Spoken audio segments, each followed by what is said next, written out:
Good afternoon. Today is Sunday, October 16th, 2011. I am talking to Mr. Ratan Talukdar, a journalist, and he is a publisher of a Bengali newspaper in New York. Name of the paper, Janmabhumi, Weekly Janmabhumi, published from New York, and I am talking to him in New York. Bangla bolbo naki? You can either way. I'll ask in English if you like. So, Mr. Talukdar, what's your desh? Naturally Bangladesh. And in Bangladesh? Mymensingh. In Mymensingh? Within Mymensingh? Netrokona. Netrokona, within Netrokona? Newtown. Newtown, in the city itself? Yeah. Netrokona city itself. Do you know how long have your family been living there? For years, maybe a couple hundred years. In Newtown itself. Right. So you never grew up any village, but you grew up in the city itself. Right. It's a very famous city, very old city. How was your house like? That means, was it a brick building or thatch roof, tin roof? How many rooms and these kinds of things, This is a new building. Yeah, it used to be used to be a traditional house, but we built it new house. It's a brick and concrete building. Right. So it's a one structure. You have many structures.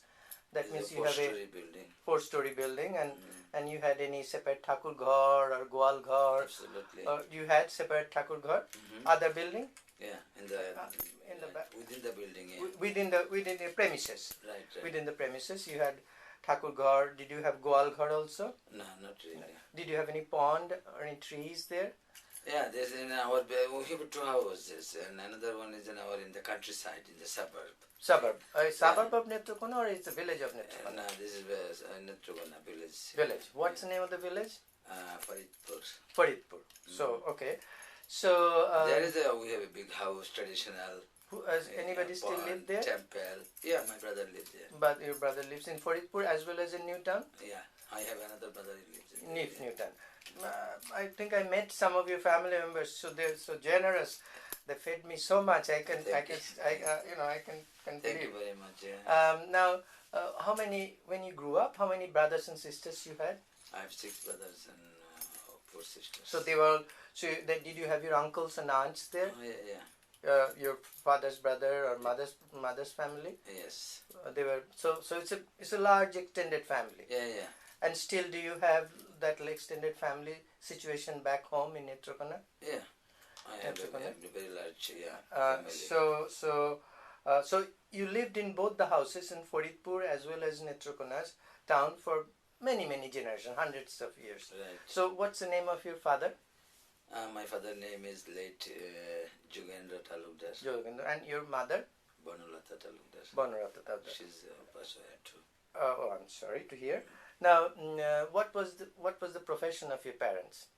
My father was a retired army officer. Retired army. He worked for the Pakistan Army or Bangladesh British Army, and then worked for Pakistan Army after that? Not really. No. Not really. And then what about your mother? She's a housewife. She was a housewife. And most of your brothers and sisters are still in Bangladesh? Or after partition, I have 2 brothers left for India. They live, one in Assam and another in West Bengal. Well, why so? Why did they live? I know. That time people think, India or Pakistan, so they feel, Okay. So live for there, yeah. 1 minute. Hello? Okay. Now tell me, when you grew up, where did you study? Where did you go to school? I went to school like Netrokona. Okay. And then Dhaka University. Dhaka. What did you study? Political science. Very nice. And when did you come to the States? 1982. 1982. And since you have been living and working here. Now, when you grew up,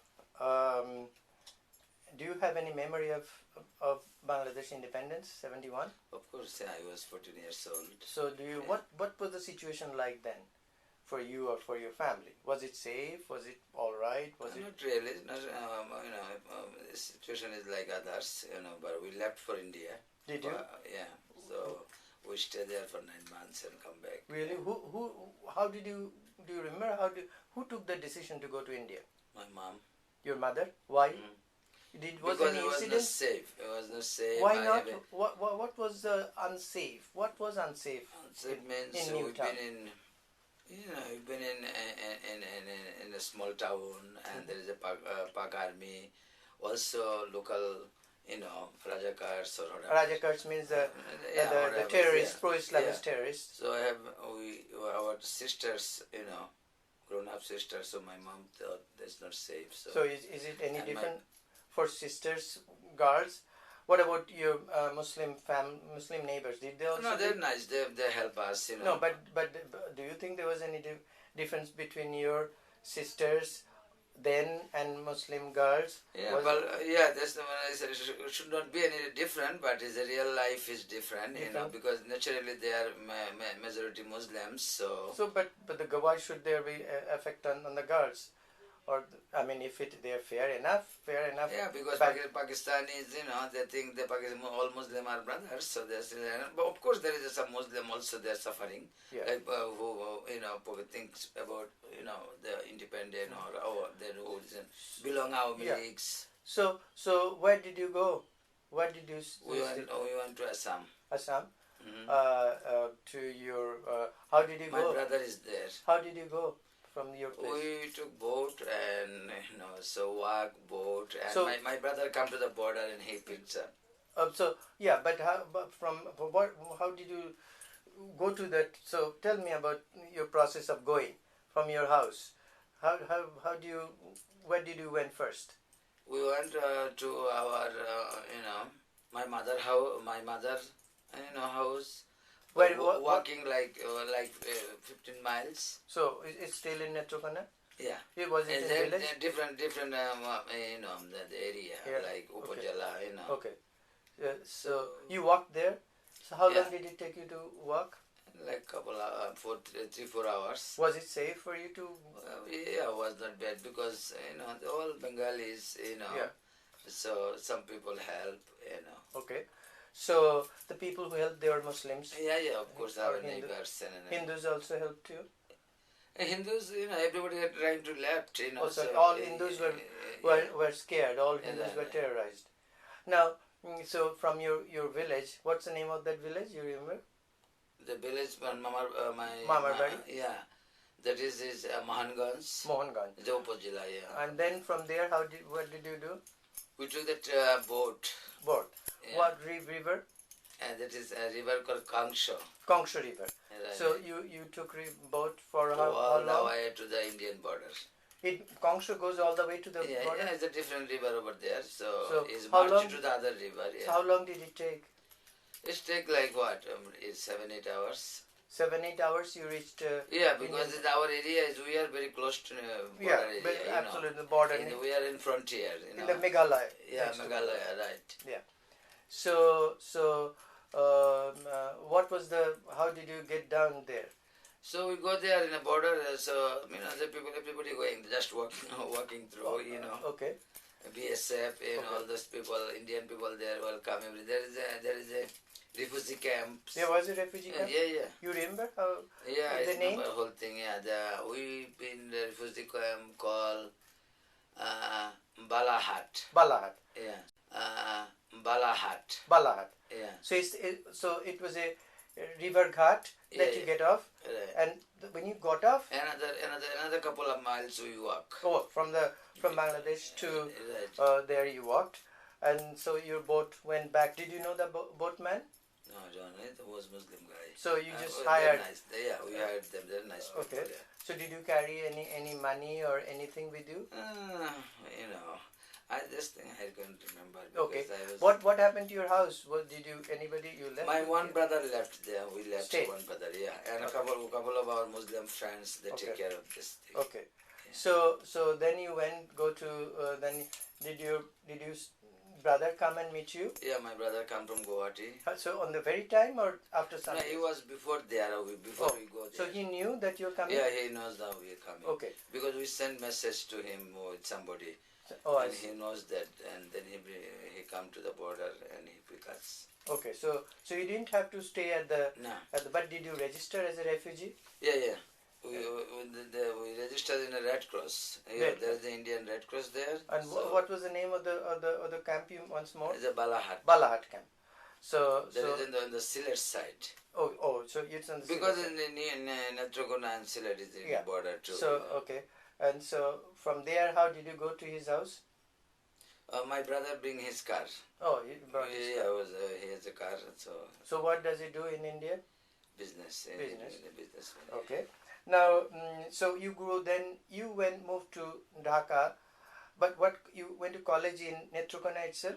Yeah. You commuted from your home. Right. So this was after independence. Mm-hmm. So was life safe for Hindus? So when you came back, when did you come back after independence? 72.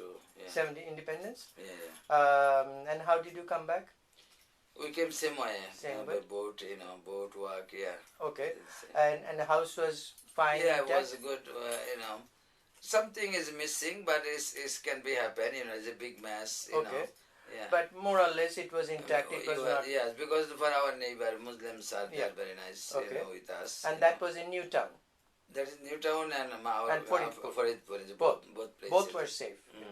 So now you're growing up in Bangladesh. But we had a very sad stories too. But our family was intact, but a lot of families was very destroyed. Really? Yeah. Do you know of any?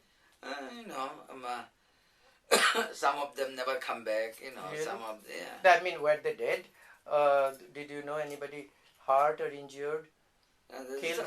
There's 30 million people die. No, but do you know? Those are hearsay. But within my family, my uncle died there. Really? But nobody killed him. But he was the suffering in the camp, in a refugee camp. Oh, I'm sorry to hear that. Now, that was in Assam. That camp was in Assam. No. There's a Balad camp. My family, like my uncle there. The other part of the family stayed there. Stayed there, and we left. Yeah. Oh, you left. And so as you grew up, what was life like for minority Hindus after 1971? Was it safe? Was it normal? Equal to Muslims? I might say from since 72 to until Sheikh Mujib died, 70 till 75 was not too bad. Okay. Very secular country. New feelings. Okay.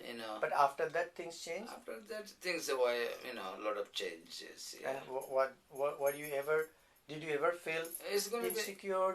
Yeah, of course, because naturally when the secularism is out from the Constitution.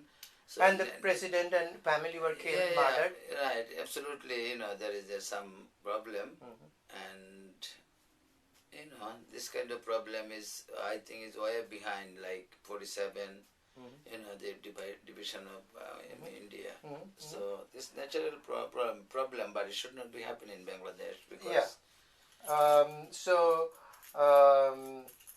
Your living in Guwahati was naturally sheltered because your brother was there. You didn't face any problem there. No, not in Guwahati. really. So, do you know any of your friends who were victimized after 1971, or do you know of any friends or family who had you just mentioned that, but do you think when you growing up after 71, any of your friends or relations ever faced any problem? No, so far not really. Okay. I don't know. Okay. Do you know, since you study a lot, you know a lot, so why do you think there is so much of migration from Hindus lost from Bangladesh, whereas from West Bengal, which is a Hindu majority, not very many Muslims have vanished? Can you comment, or have you ever thought of it? No, I think after this, I said, as I mentioned before, that after Mujib died, the people a little bit thinks is change Bangladesh a different way. So some people are scared, you know. They thinks, you know, they're gonna discriminate many ways, like, you know, the job, like, and they kept their property, you know, so many ways. So they're scared and they try to left. Okay. Now, we are almost close to end. Now, do you know anybody benefited because of partition of Bengal? Any West Bengal, Bangladesh, Hindus and Muslims, I middle think, class or rich, anybody benefited? I must say, yeah, Bengalis and Bangladesh, Hindus and Muslims both is benefited, but I think the Muslim naturally more benefited Even Bangladesh Hindus benefited? Bangladesh Hindus, yeah, maybe benefited in one sense. I might say that at least they can say they are independent, and I think in Bengalis Muslims are at least is better than Pakistanis Muslims. Yeah. So in that sense, is I think they have been happy. Okay. Can you think Muslims and Hindus can live together? Yeah, Bangladesh they can if government is Bangladesh is, you know, the people, I think there's very secular people. I think government and government machine is very communal. Okay. That's the thing I feel. You know, otherwise Bengali Hindus and Muslim, they are very good in relation between the, you know, you go to the countryside, go to the society, it's different. But government is totally different. That's the things happen. Yeah. No protection from the government. Government itself, you know, I think patronize. Do you think government can government give the protection? If they want to. Do you think if they want to, they can? Yeah, they can. Yeah. If they want to, they can. Okay. I don't think they want to do, because there's the even politics. when there is a pro-secular government now, we say we have a pro-secular regime. I don't think Awami League is pro-secular government. At least that's what they claim. Yeah, of course, they gave Islamic constitution. I think they're very double standard. Yeah, they gave Islamic constitution. I think in sense one some reason the Jamaat even better than Awami League. Okay. Is there anything else you want to add that I didn't ask? No, not really. But I think Bangladeshis, Muslims and Hindus can go alone if government help them. Yeah. Okay. If no government not become a like you know, communal. What is it called? Communal racist. Yeah, communal things is government, like government patronize that. I guess just for their power. You know, so. All right. So thank you very much. Thank you for your time. I appreciate.